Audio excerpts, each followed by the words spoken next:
Earlier, we were talking about the need for funds to help the folks who've been affected by the Kerrville disaster.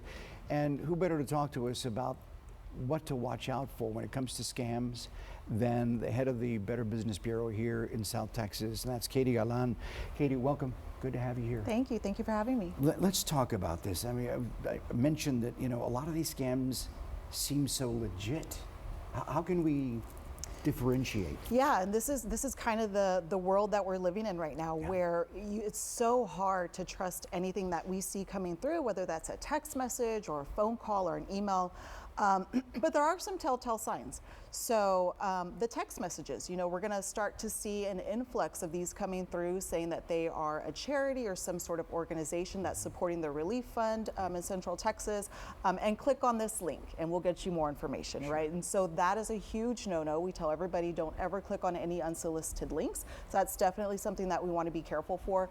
The crowdfunding sites, we're already starting to see an influx of those, and that's only going to increase. So we want to be really careful with crowdfunding, because not every crowdfunding site properly vets the charity or organization that they are saying that they're representing. So really important that us as the consumers kind of do our due diligence and do a little bit more research on who, which platform we're donating to. Sure. Do they vet those people or individuals, and how do they do that? And so a lot of these things we're already seeing them. We're only going to see them more in the coming months. Now, how do we spot those crowdfunding versus the legitimate websites? I mean, we have our own here at Tegna and at Channel 3.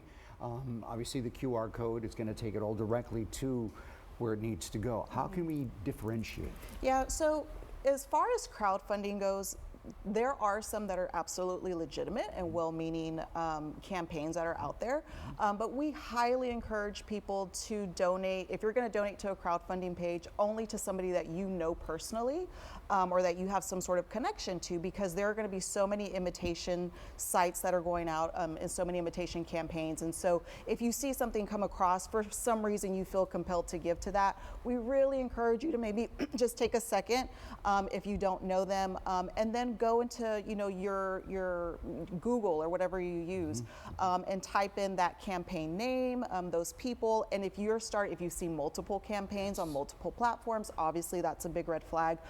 But our instinct is to give right away, and that's what scammers want. They want you to act really quickly, and they don't want you to go in and vet and do your research. So it's really incumbent on us as a consumer that we do just take a couple extra minutes and vet it. Do a simple Google search, and that will really kind of help you vet things a little bit better. And then we've got wonderful organizations out there, different organizations like the Boy Scouts. We've got GI Forum, LULACs. We've got I know some veterans groups that are getting together to do this. Now, I mean, those folks are well-meaning. Yes. They want to help. Yes, and so we also encourage people, of course, giving is a personal choice, but we highly encourage people to give to organizations like the ones that you just mentioned, who are already established.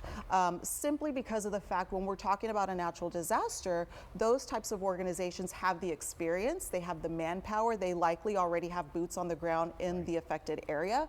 And so donating to those organizations who are very well managed already is going to be really the best use of your funds.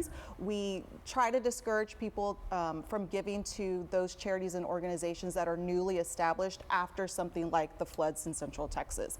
And not to say that they're not all well-meaning, but they may not be fully organized yet. They may not be well managed because they just don't have the experience. And so right now, getting that money to people who know how to handle these situations is really important. Sure. Now, how do we get a hold of you, and how do we get to know more about scams?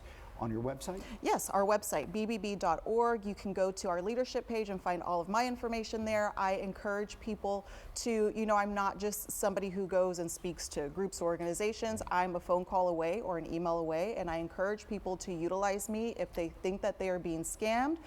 Take a minute, send me an email, give me a call, and let me run through things for people. I always encourage people to do that, because there's so much There are so many dollars that are lost right here in the Coastal Bend, right here in Corpus Christi, you know, in the millions of dollars, and people don't understand that. And that's only about 10% of what's reported. It's only about 10% of what's actually going on. So utilize our resources at bbb.org. You know, utilize me to run through things for you, and I'm happy to do that to keep people safe. Katie Ellen, thank you so much for coming by. We appreciate Thank you. Come back soon and talk to us, I because will. we can Thank you. always learn more about scams Yes, and what to watch absolutely. out for. Very good.